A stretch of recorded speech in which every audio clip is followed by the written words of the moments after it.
Puntahan natin si Barbie, tanungin natin kung anong nangyayari.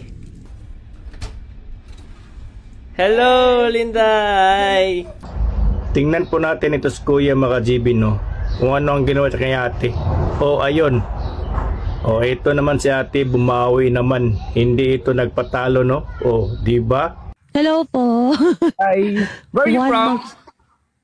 Davao. Okay. Akala ko manonosbid ako. Yung pala ay Pilipina rin yan. Hello sa iyo.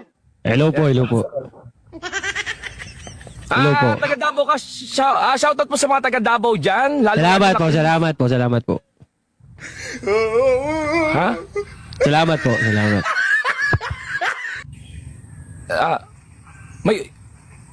Yung audio mo yata, medyo sira yata yung audio mo na garalgal. Boses ko po ito. Bakit po? Hello. Sorry, sir. Sorry po. Ay, ma'am po ako, ma'am. Agong lola ko. Teka lang.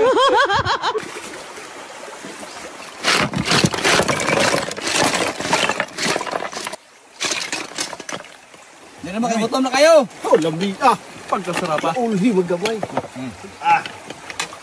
Di ko sasago. Uy, Mari. Ba't may dala kang yero? Galing ako sa site. Binayad to ni Mason sa Bembang. Binayad sa'yo sa Bembang ni Mason yan? Oo. Lugi ka dyan, Mari. Ang liit, oh. Hindi, meron pa tong martilyo. May martilyo pang kasama yan? Oo, mamaya. Tsaka pa ako. Lugi ka pa rin, Mari. Bakit? Maliit nga yan eh. Lugi ka to. Patulong nga ako. Ang bigat eh. Ayoko, baka magselos pa si Mason yan eh. Ayoko, magselos si Mason. What do you do here? What do you do on TikTok? I talk to ladies. I make ladies laugh, smile. I will not smile. Okay, let me make you to smile now. Oh yeah. Okay.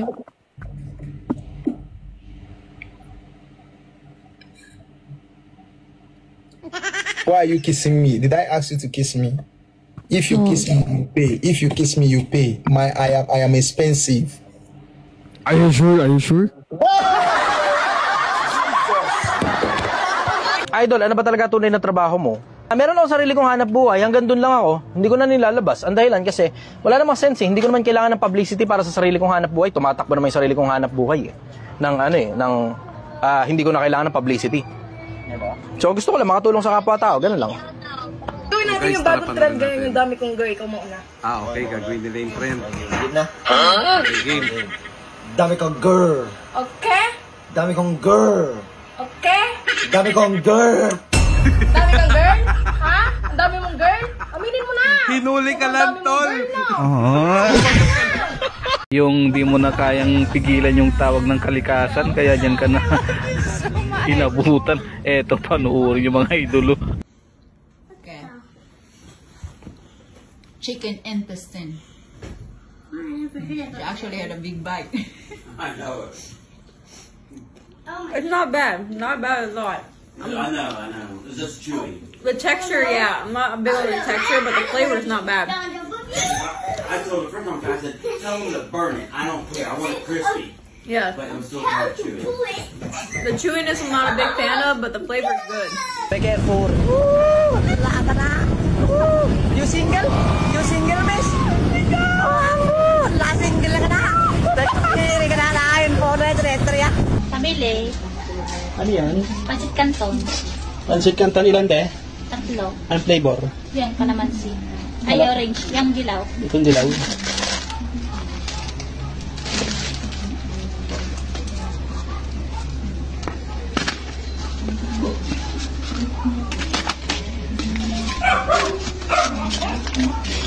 Ito te.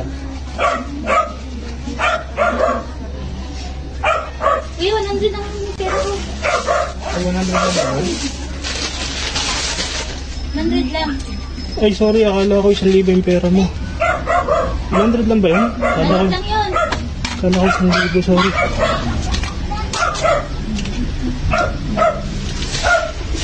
Thank you, te. I like it, but that's just not funny.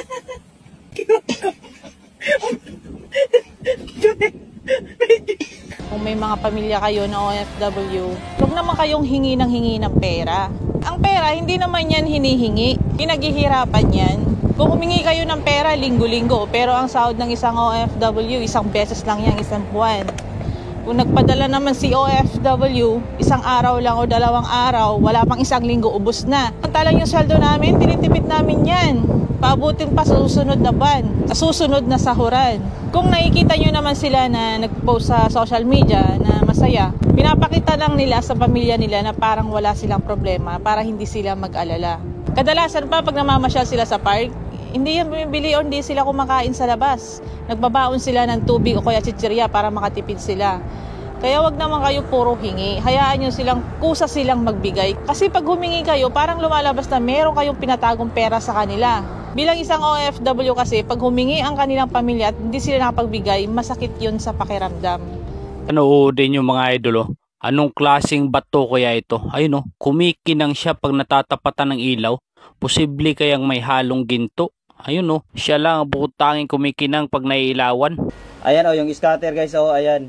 Nakamonitor yan sa kanila lahat kung sino ang naglalaro dyan. Ang dami-dami ang mga cellphone, oh. Nagbantay sarado nila yan. Control nila yan lahat. Mga sinyales na ang lalaki ay may mabuting puso. Una, makadiyos. Pangalawa, suplado ang datingan. Pangatlo, open-minded at maunawain. Asak! Bahay mo to? Bahay ka. Ha?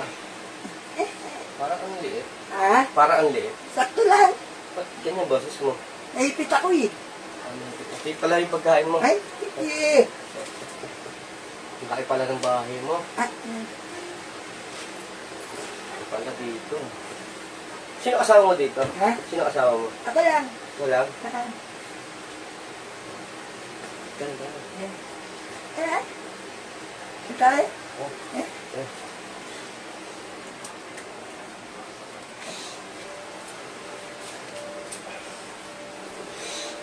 Ay, gimana ba yun?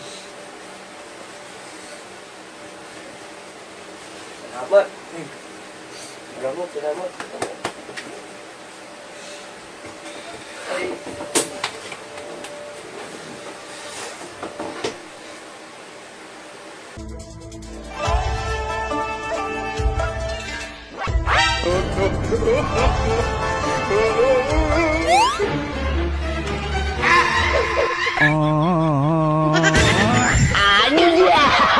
Sigurado yung sabaw nito.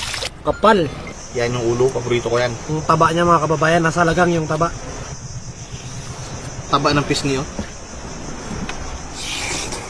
Ito yung tipak ng laman sa pisngi, oh. Ang lapad. Guys, kanina lang doon sa tabing dagat. Hindi ko kayang buksan doon. Mahirap kasi wala akong dalang gamit. Kaya ngayon, bubuksan natin. Titingnan natin kung anong laman ito. Kung may laman ba to o wala. Pero palagi kung may laman to guys, tingnan natin. Ayun, oh, may laman nga guys, oh. Wow, ang laki ng laman. So, mga idol, panoorin nyo. Maswerteng nakahukay nga itong dalawa nating angkol ng nakakadinang kahon ba ito? O ano ba tawag dito dahil pabilog? Ayun, oh, halatang treasure ito mga idol. At ang babaw lang kanilang napaghukayan, oh. Nakita nyo hanggang tuhod lang. Ayun ang naging laman nung nasa loob. Litrato ng mga sinaunang tao. Ayun, merong gintong maskara. Napakadaming ginto ang kanilang nakuha dito mga idol. Talagang tiba-tiba sila dito. Ayun, oh, klase-klaseng ginto ang nasa loob. Grabe. Siguro may mga mapa itong sinusundan tong ating mga angkol na to. Dahil alam nila kung saan nga ba dapat ang maghukay. At ito pa sa maliit na garapon mga idol, titingnan nila dahil may naramdaman silang may umaalog sa loob. At ayun, tumambad yung napakaraming ginto na barya. Ang swerte naman itong ating mga kuya. Tingnan nyo, kung hindi kumain ng pulot ang mga tao sa Dubai, maaari silang magkaroon ng malulubhang sakit. Bakit? Dahil sa sobrang dami ng karni nilang kinakain araw-araw, masyadong umiinit ang kanilang katawan. Dagdag pa ang napakataas na temperatura sa lugar nila. Diyan pumapasok ang pulot, ito ang tumutulong para ma-regulate ang init ng katawan. At hindi lang ito haka-haka. Kapag dinidisrespect ka na, binabastos ka na, learn to walk away. Ang isang hindi pagrespeto sa isang tao ay nangangahulugan na wala na siyang pagmamahal sa iyo. Tapang talaga si Angkol ah. Pero wala na. nandyan na yung backup. Pero kung walang backup na mga tropang Amerikano, saan kaya pupunta ang mga Pilipino noon? At ito na yun, dinala na sila sa kulungan. Dahil end of the month na, araw na nga ng sauran. O may mga magtatanong na naman dyan, bakit daw yung pamilya ko lang yung kumikita? Syempre, pag may kitaan, pamilya ko yung unang nakakaalam. Alangan naman ituro ko sa inyo, pero sa pamilya ko hindi, diba? Marami sa inyo, hindi pa rin naniniwala. Pero okay lang yun sa akin kasi wala naman tong sapilitan. Dahil dito, nakabili na naman ako ng bagong sasakyan. Toyota pala to na may 7-seaters. Sobrang saya ko kasi kahit student pa lang ako, pero nagagawa ko na kaagad yung mga gusto at kailangan ko. Ito, grabe naman yung sili. Nako, ginawa mo ng fried chicken yung sili Yung mantika ka, piprituhin mo. Uy, grabe naman yan. Pati ba naman sili, ginagawa mo ng ganyan? Swerte mo kapag ikay ay makakita ng ganito, mga katiits. Tapos pag binuksan mo, ganito pala yung mga laman, dami. Ayan. Puro silver. Boy, kinilaw na prime fish. Wow, sarap. Mga idol, meron tayong nilagang bulalo. Oh, yan. Mga idol.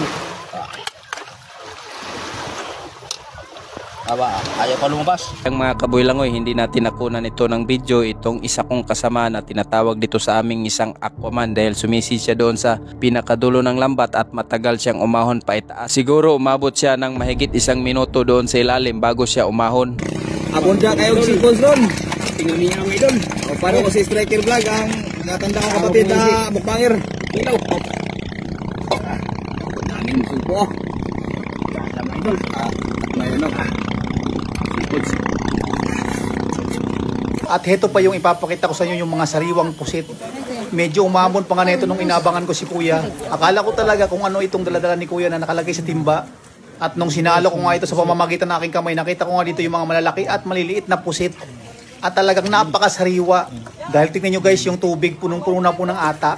Ito mga idol, tingnan nyo itong design na kanyang ginawa mga idol. Ito talaga mga idol, bibihira lang ang nakaalam nito. Kahit tinitingnan ko parang hirap gawin.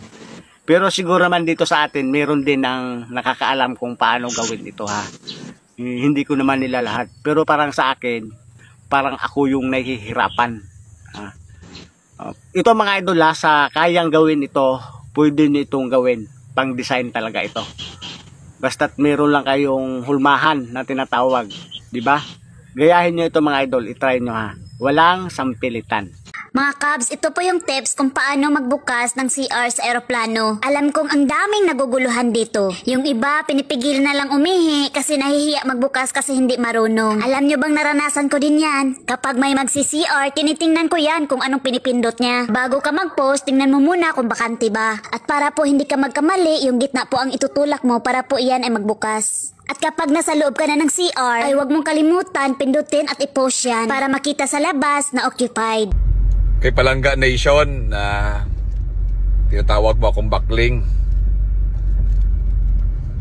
Hindi na tumatayo. Pag hindi kayo tumigil, tignan nyo maigi kung ano mangyayari sa inyo. Okay? Kapareho nito mga manyonyopi na to. Huling beses ko pa itong sasabihin sa inyo, although na maglalabang kayo ng manok, na tapos pupusta kayo sa kabila, alam nyo na kung ano mangyayari talaga sa inyo dyan. Walang kakwenta-kwenta, pera lang yan. Kayo mga agent nyo, ayusin na natin hanggang di pa kayo nasasaktan, tigilan nyo na yan. Ito ang magandang ubin mga idol na pwedeng-pwede natin gagayahin para hindi na tayo mahihirapan sa mga pagluluto ng mga tinapay. Abay, tingnan nyo nga mga idol, umiikot-ikot na lang at paglabas dito sa kabila ay luto na. High-tech na talaga. Ang galing. Yan guys, dito sa Pilipinas, bawal kang umasinso. Pag umasinso ka, magagalit yung kapitbahay mo. Pag nagpatayo ka ng malaking bahay, sasabihin, nagbibinta ka ng shabu. O, diba? Naging mulwalong idol, Mga buwian, oy. Idol, ilaw ito mga idol. Let's go pa kayo. Viral ngayon sa social media ang tila pagkakaparehas ni Dan Fernandez at Ivana Alawi ng closet. Sa isang Reddit post, napansin ng netizens ang parehong disenyo ng closet ng dalawa. Makikita rito na parehong kulay puti ang closet at may disenyong touch of gold. Mabilis naman na humirit ang mga netizen sa pagkakapareho ng dalawa. Closet is the ultimate truth teller.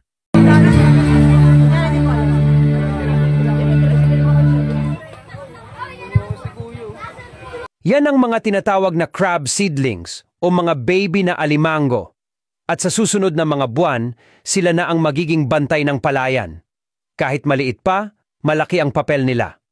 Kumakain sila ng mga peste at damo, kaya hindi na kailangan ng maraming pesticide. Hinuhukay nila ang lupa, parang maliit na gardener, kaya mas lumalakas ang ugat ng palay at mas mabilis ang paglaki. Ito ang tinatawag na rice crab symbiosis. Isang sistema kung saan sabay na inaani ang palay at alimango. Mas kaunti ang gastos, mas mataas ang ani, at may dagdag kita pa sa malinamnam na organic na alimango. Isang napakasarap at napakalupit na lutong apayaw mga boss, pinalatan. Okay mga boss, sa isang wok, ilagay natin yung bulaklak ng baboy at yung pinakuluan nating karne ng baboy. At saka natin ilagay yung kinuha nating mantika sa pinagpakuluan niya mga boss. Semi-prito ang gagawin natin dyan. Lagyan natin ng konting asin, konting pampalasa, maglagay din tayo mga boss. Ginisa mix, magic sarap, o kahit ano, pwede yan. Pamintang buo, pero dinurog ko na. Okay mga boss, pag ganyan na ang itsura, pwede na natin ilagay yung bawang. Isunod na rin natin yung siling pula para may konting sipa ng anghang. Kulayan natin ng konting toyo mga boss. Ilang saglit lang, isunod na rin natin yung sibuyas. Isang katutak na sibuyas. Kasi may isang katutak lang pala. Haluin natin mga boss. Makalipas ang ilang saglit lang din mga bossing, pwede na natin ilagay ang ating panghuli o pangpinaling sangkap. Ito rin ang pinaka main ingredient natin mga bossing. Dahon ng pumelo o dahon ng suha mga boss. Palat kung tawagin. Mas maraming dahon ng suha mga boss, mas okay. Lumipas ang ilang minuto, muli natin balikan ang ating niluluto. Ito na ang ating napakasarap at napakabisa at napakalupit na pangpulutan mga boss. Pinalatan, isang lutong apayaw. Pangulam, pangpulutan, bahala ka na.